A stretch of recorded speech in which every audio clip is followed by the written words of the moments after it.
She's like, Bob, what are you doing over break? And I said, well, coming to work. And she's like, you have to work over summer break? And I'm like, yes. I go, but it's okay. She's like, well, at least the students aren't here. And I thought, students don't have broken computers 18 years ago. Now they do, I guess. But 18 years ago, students don't have broken computers. Students don't have a problem with their voicemail. The teachers are leaving. I'm in. It's going to be a great summer. Then I realized that that's when we get all of our work done. Welcome to Learning Through Technology, a K-12 EdTech podcast proudly presented by STS Education. I'm Alex Inman, founder of Educational Collaborators. And I'm Bob Cerruti, founder of the EduTech Group. We're here to bring educators together, helping them unlock the full potential of learning through technology. Tune in every other week as we connect with education leaders and dive deep into topics that matter to you, delivering actionable ideas straight to your school. Welcome to the show.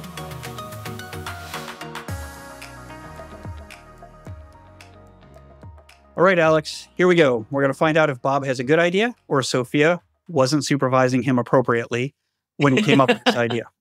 So I had this thought. We've had some pretty deep topics. Like the one that struck me is like the most serious conversation we had was with my friend, Dr. Melvin Brown, about diversity and equity in his career. And those are necessary conversations, and I'm glad that we can host them. But I thought, since we've spent years in schools, and for me, I still am in schools every day, even when there's not a meeting scheduled. And I thought we'd celebrate the fact that we got to the end. So it is a time for everybody, even those administrators, whatever, to take a breath. They might dress a little more casually. They may not have to deal with the day-to-day of discipline in a school or whatever.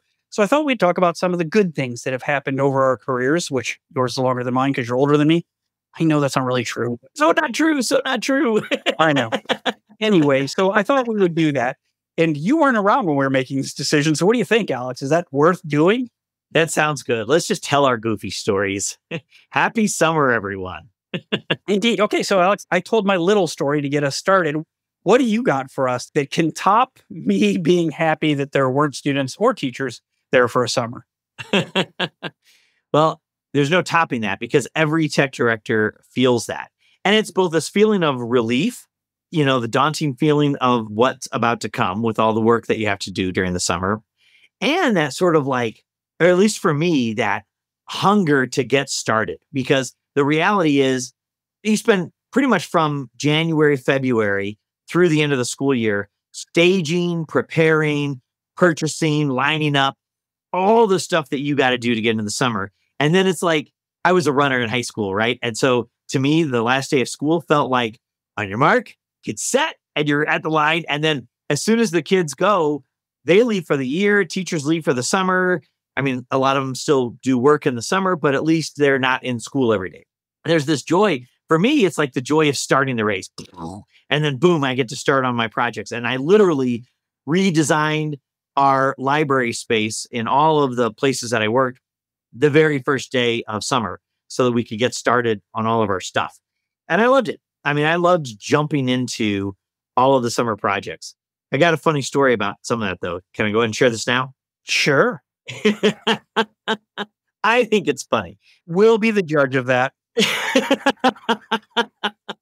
So, all right, I just described, and and every listener of ours who's a tech director knows, you do like a year's worth of work in the summer. It's busy and it's fun. It's more casual. It's relaxed. I always had student workers working with us during the summer.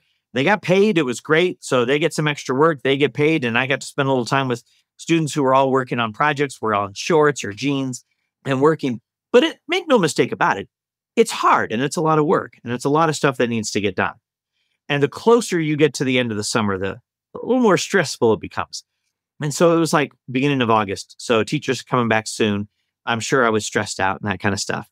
And at home one night, I had like a fainting spell and I had passed out and I had hit like a hard piece of the floor. We had this little marble divider between the hardwood floors and I hit that marble above my eye and on my forehead. And it took all your hair off? All my hair has been gone for so long. It made a real clean target. I had nothing to pad me. And boom, I hit that thing. And I'm walking around the house bleeding and very confused. And my wife is like, whoa, this is not right. She knew I clearly had gotten a concussion, called the EMTs that come in the house. And they start asking questions. And I don't know if you've ever gone through a concussion protocol, Bob, but guessing by the conversations that we've had, you've gone through it frequently. Sometimes you wonder if I've cleared them, right? Still in the protocol, Bob?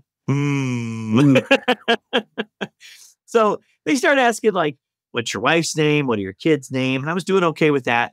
And they're like, what day is it? No, I have no idea. What time of the year is it? I don't know. And they said, okay. And then they said, where do you work? And I couldn't come up with that. And I said, it's summertime. And they're like, oh, okay. Yep. We asked you what time of year it is. Yep. It's summertime. How do you know that it's summertime? And I said, because I'm really busy at work. And they're like, oh, okay, good. This is all coming back. So where do you work? I have no idea, but I'm really, really busy. You're very productive when you returned, I'm sure. Oh, it was a while. Actually, it was sort of a weird thing. I actually lost my math skills for about 2 weeks. To be honest, though, communications major, how deep are those math skills? So long division just slipped away from you, right? Well, fortunately, it was even like addition, subtraction, multiplication, and division. I lost, actually. Did he say division twice? Division and division? Yeah. Where do I work? The Learning Through Technology podcast. We're all here together, Alex. Oh my God, it's a relapse. And my team was doing some inventory, and I just needed to add some numbers together. And I wrote them down, and I looked down, and I'm like, oh my God, I can't add 2 3-digit numbers. And I'm like, well, you guys take care of this and let me know if they're ready. Just with the inventory. And it was like about 2 days later, and this was a couple of days after the concussion. And then it was about 2 or 3 more days where multiplication and division, and I did not say division twice, came back to me.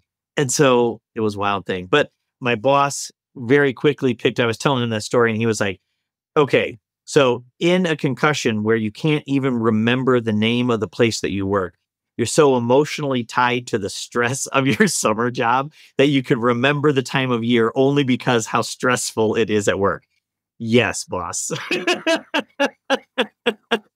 they give you any time off or anything? You would think that this would be a trigger for them that maybe Alex is working too hard. Alex, so this isn't really a funny story. This is a pop culture reference. We'll see if anybody remembers it.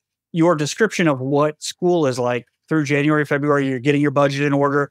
You're checking out like new models of Chromebooks or, should you go to the next model of iPad or whatever you might be doing.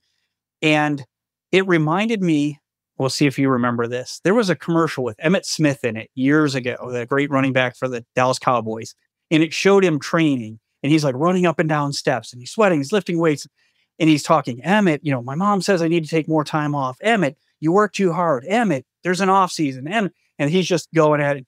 And he's doing sit-ups at the top of these bleachers by himself as the sun sets or rises. And he's like, yeah, maybe they're right. I'm going to take a little time off. And he stops doing his sit-ups for like a second. He's like, okay, off season's over. I'm back at it. That's what it's like to be a tech director, right? You're like, everybody leaves and you go, okay, I'm going to take some time off. All right, now to start unboxing Chromebooks. It's like there is no off season for tech directors. There's just that little breather that you're like, okay, we made it through the school year. Now we got to get ready for the next school year.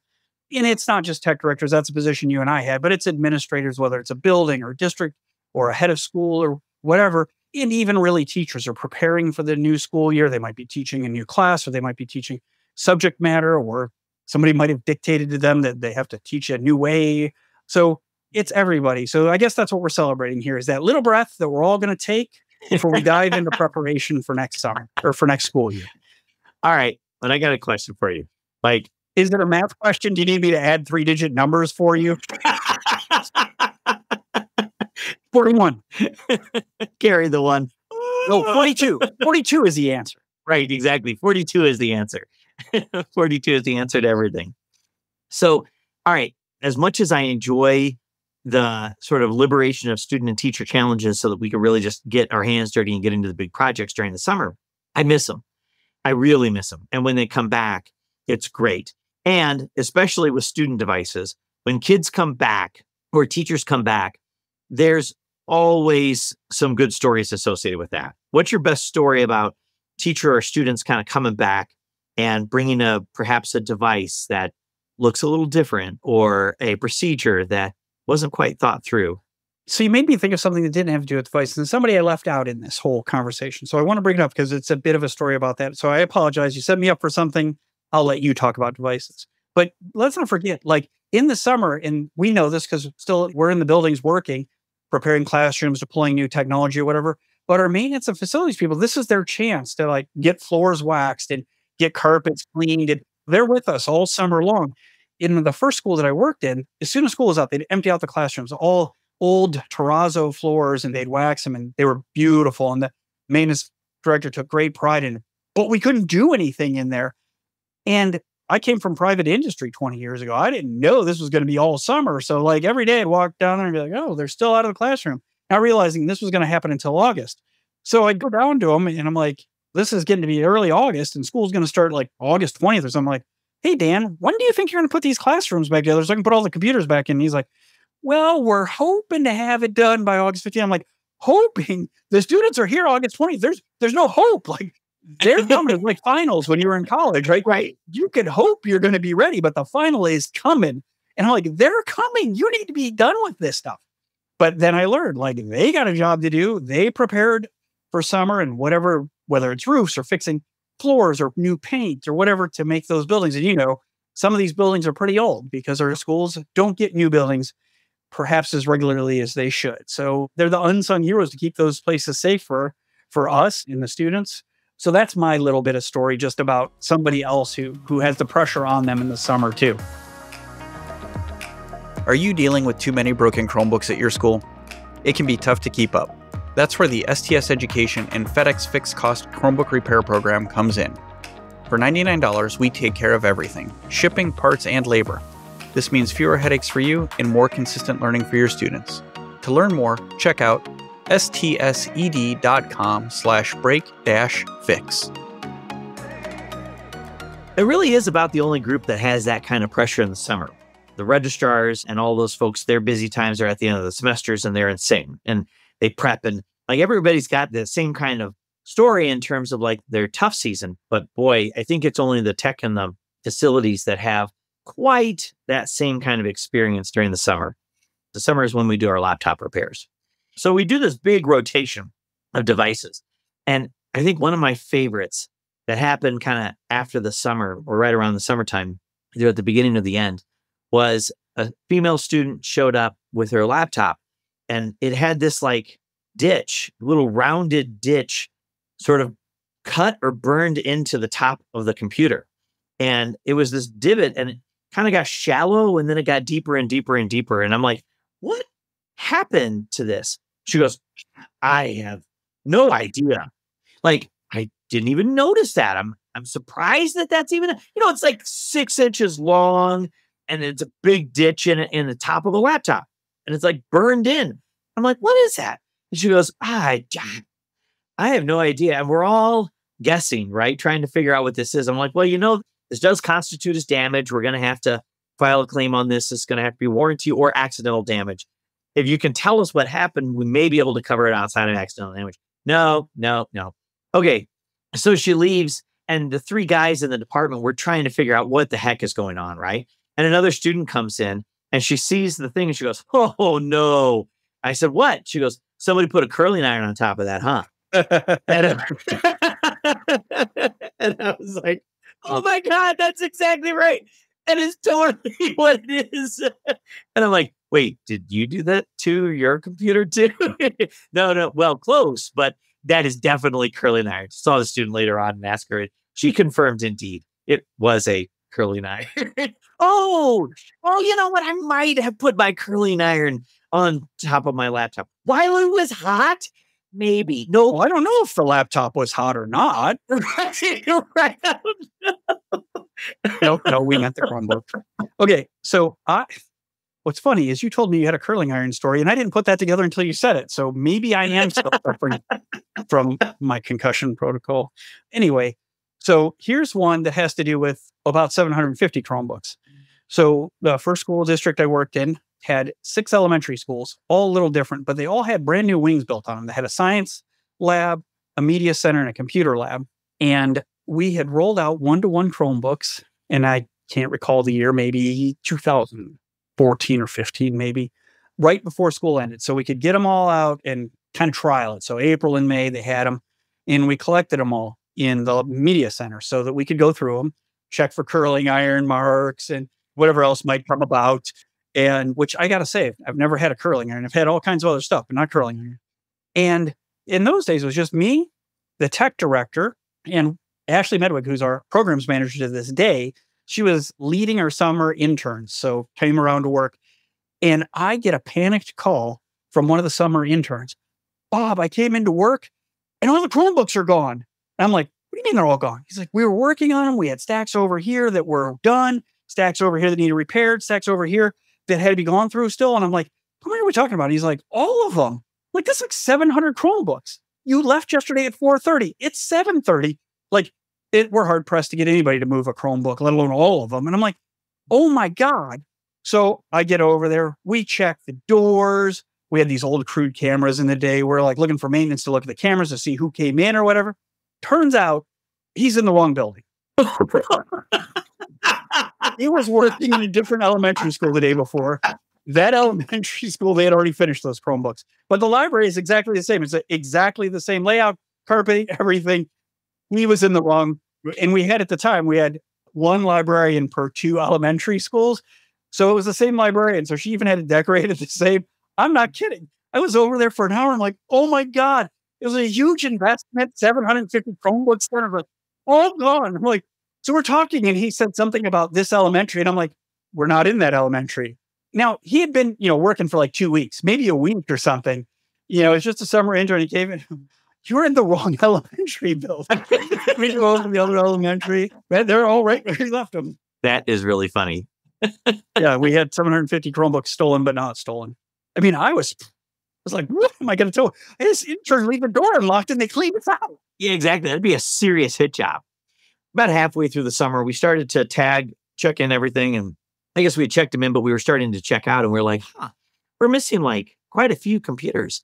And everything was in the inventory. So we were eventually able to find out, we're missing 16 computers. And so we checked with security. Nobody had any answer for it. 16 is enough. You got to report that.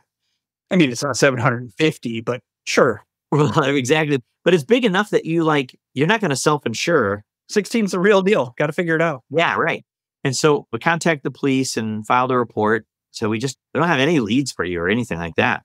And so one of our temporary staff members that we had hired over the summer didn't show up that day, but it's no big deal. And, it sent in a note that he was sick. And that was the day that we found all these things. And so we filed the police report and come to find out that 6 of them showed up in a pawn shop. And then 5 more were in another pawn shop. And so we filed a report with the pawn shop and they shared with us the last name of the person who sold it to them. And I'm like, well, I understand why that person's sick today. And I'm pretty sure he won't be coming back. Right. Well, I had to go around and find all of them and say, don't sell them for 24 hours and then get actual police reports turned in so that we could reacquire our equipment from the pawn shops. So it was crazy. But at least I didn't know where I was for an hour. Just saying. Concussion protocol. Jeez. So one of the other things that we do to this day, we talk about, student devices being checked in or whatever. One of the big things that happens to this day for us at EduTech is E-rate projects. Category 2 and sometimes Category 1. It happens here. A lot of our schools are doing, so I'll assume that not everybody knows what Category 1 is, like internet connectivity, and Category 2 is like the hardware, your infrastructure. So I don't know if I have any funny stories about hardware infrastructure Category 2 ones, but I do have one about Category 1. So we can't change till July 1st. So July 1st, we get this new, I think it was Spectrum maybe, puts in the new fiber to the head end at the high school, and it's going to connect the other schools. And it's like July 5th or 6th. It's like after the 4th of July. And I'm in the board office, which is attached to the high school. And I'm surrounded by secretaries who all at once go, the internet's down. And I'm like, And we just got this new provider in Spectrum. So they're all like, Bob, what'd you do? And I'm like, I don't know. Well, what'd you do? So I call the assistant tech director who's in the building with me, and he's down our office at that time was right off of the MDF, the server room. So I'm like, hey, Tony, go into the MDF and see if everything's off or see if the like the core's off or whatever. So he's like, no, it all looks green. Nothing odd in here. And I'm like, okay. So me and the treasurer are going door to door in the offices trying to figure out what's going on. Now, there's no school going on, but we're like, what's going on? And then I get a call back from the assistant tech director. He's like, I think I found the problem. And I'm like, oh, did you fix it? And he's like, I can't fix it. I go, what's the problem? He goes, come down here. So it was a long building. So me and the treasurer walk down to the building and he's standing in the entryway outside of the media center, which is where our office was and the MDF was. And you look out and let me paint a picture for you. It's this grass courtyard, like that opens to the road. And there's these little signs that say internet connectivity or utility, don't dig here. And it leads up to a big 4x8 sheet of wood with those sticking out each side. And he's got it up and he's looking in a hole. So I walk over and I lift it up and I look down in there. And sure enough, there's our fiber cut in half with one of those stupid little flags laying on top of the cut. Like, flag is on top of the cut. So the treasurer goes, when do you think it'll be back up? I'm like, I don't know. Like fiber, like they used to say in the car business, is broken in half. You get both halves. Like, I don't know. But I know this is the problem and it won't be fixed today. And I have no idea who was doing what there, but there's little signs they put in your front yard that says, don't dig here. And then a big board. I don't know. So that made my summer a little longer as we didn't have internet for several days while they came out and repaired it. Oh, man. E-rate projects, right? And for a minute, I'm like, oh my God, I screwed this up. Like there's a configuration wrong or an IP address expired and now it's grabbed it from the wrong place. And oh my God, what have I done wrong? But no, there's just a big hole in the front yard. Maybe your flags was interpreted as dig here. Like, here's where you should dig. Yes, aim here. Right. I think sometimes all of our work and efforts, even with the best intentions, can have negative implications. So I tell this story when we're doing our cybersecurity assessment presentation. So this one didn't happen to me. This is a story that happened at another school. It was an independent school. They shared the story and the story's so good, I use it in our cybersecurity assessments. So the school had just moved to Google and they were all excited about all the collaboration opportunities that were available in Google so that you didn't have to solve problems by yourself, but rather you could use sharing, file sharing and collaboration and multiple people working on the same document at the same time so that things could get done faster as opposed to having to like integrate all the results. And so a teacher seeing this was so enamored with the power of this and decided that, hey, nurse said they were going on a field trip and the nurse gave them a spreadsheet that had all of the sort of allergies and challenges and health issues that they needed to be aware of. But the nurse said, hey, these all haven't been updated. And so you need to be aware that there may be some challenges outside of this. Well, this teacher thought, I can solve this problem. And so took the spreadsheet that had all of the students' health information on it, shared it with all of the parents, and asked the parents to go ahead and look and validate the information about their child and update any information that is incorrect. And one of the parents is like, this spreadsheet that you sent me that has information about every single student, did you send my students' information to every single parent in the class? Because if so, you'll be hearing from my attorney. And that is exactly what happened, right? It was a Google shared document. I mean, they didn't have data loss protection turn out. Like, there's a lot of ways that that could have been fixed. But this teacher was so proud of herself for using this Google technology right away to solve a problem quickly. With all of the parents. It was not a very pretty experience for the school. Very smooth commercial for yourself there, Alex, and the educational collaborators. No, I have heard that story before, and I totally get it. Like, and you don't want to like crush her spirit. You're like, don't ever do this again. But you're like, you can't do this again. Right. It's like, I love your enthusiasm here. Your execution is wanting, but your enthusiasm. This will be my last story. And I have to tell it delicately because it's, if told wrong, would be inappropriate. So, tech director, I'm sitting at my desk in one building and my phone rings and it's the media center specialist in the middle school. And I answer it and she is frantic. Bob, I don't know what happened, but I had my screen on watching what all the students were doing. So in her library, there was a computer lab next to it. And the students, a teacher would, in the day, a teacher would sign out the lab for the day and they'd take their students in there and they'd go through their lessons or whatever. And this media center specialist, probably synchronized at the time, but had some sort of classroom management so she could see what every student was doing on there. And she said, oh, they started their class and all of a sudden there was porn on all of their screens. I don't know what happened. And I'm like, uh-oh, what have I done wrong? So like a lot of tech directors, I had a couple of sites at the top of my head that I could type in to make sure they were blocked and see. And I typed them in and they were blocked. And so I go, Jane, just shut them down. You have the ability to lock them out. And she did. She locked all the screens. She's like, I did that already. I think she was like beside herself. So this is a big deal. Just like, hey, all of a sudden we exposed 7th graders to porn. I better go check this out. So I go over to that school and I go talk to the media center specialist. And she's like, she was still disturbed by what she saw. And she's like, I don't know what happened. So I talked to her and she's like, I locked it down right away. And then I went and talked to the teacher, who was a very, very nice lady. And she was like, oh, Bob, I don't know what happened. I can't. And she's like, shouldn't the filter stop? And I'm like, yes, but every day there's new porn sites and the filtering wasn't as sophisticated 15 years ago or more or whatever. I said, it's okay. I'm just trying to figure out what happened. So she tells me the story that she took the kids in there to celebrate a holiday. I won't say what holiday. She took them in there to celebrate a holiday and learn more about this holiday. And she told the kids, go to this web address. And she just told it to them. And if you changed one letter at the end of that address, it was a porn site. And that's what they went to. So all of them got that. The vast majority of them got it wrong. Now, here's the nice thing about that was, I think it was synchronized reason then. It had a delay. So it actually didn't make it to their desktops. She was able to stop them. When the media center specialist shut them off, they never actually saw it. So that was a relief. But the media center specialist saw all the same thing. And she was just, well, so we had a little debrief about it because, told the principal and said, here's what happened. Here's why it happened. No students saw it.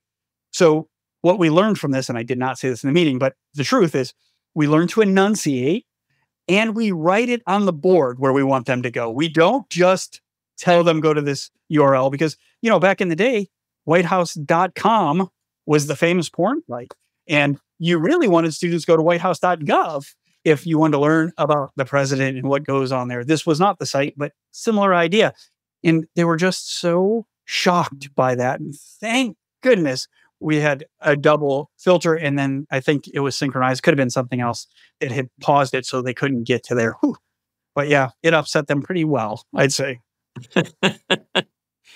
Well, I'll kind of wrap this up with, I wrote a blog post, I don't know, probably like 10 years ago now, but it was longer though than that because you're old and it all seems much closer than it was. It's like the rearview mirror in your car. And it all streams together. But it was at University of Iowa, I think. They asked me to write a blog post about the teachers and the kids coming back. And what they wanted was like this sort of celebratory welcome back. And what I wrote was, because we are happy, the energy level in the school, it's exciting at the beginning of the summer for the tech team because few people are there. You can just get an enormous amount of work done and you have to. And so you love that. But at the end of the summer, it gets a little lonely. And we all start to remember, why are we doing all this? We're doing this for the kids. We're doing this for the teachers. That's the purpose of all this. We don't spend the summer to run a network for the 16 people that are in the building during the summer. We're doing it for the 100 teachers and hundreds of kids or thousands of kids who come back. And that's why we do this. And what my blog post was on was sort of the juxtaposition of like, we're so happy to have them back, but we're so tired from all of the work that we did, right? And they're so refreshed and joyful. And generally, teachers are pretty happy for the first day of school too, because they're all dorks and they became teachers for a reason, right? And they love the classroom. And so when they come back, they're happy, they're joyful, they're refreshed from their summer vacation. Same with the kids. If you've got a great, healthy school and the kids come back. And it's a tough time, I think, for a lot of tech directors to sort of be tired because of all the work that they've done all summer, to be excited for all of the teachers that are there, and to be frantically wondering and inquisitively looking at how well did their work hold up when, any network can look great for 16 people, but get that network to look and run great for thousands is a whole different thing.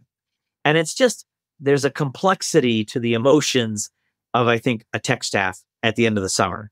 And I think it's both wonderful and beautifully deserved as we get into this. So as we get into the summer, all you teachers and administrators who have an opportunity to actually take a breath and get away, awesome. Congratulations. You've done it. And I want you all to enjoy that. And for all of you tech folks who are excited about starting all those projects that you get to do, awesome. Go get it and knock them out of the park. But we understand what you're doing and what it's going to look like at the end of the summer.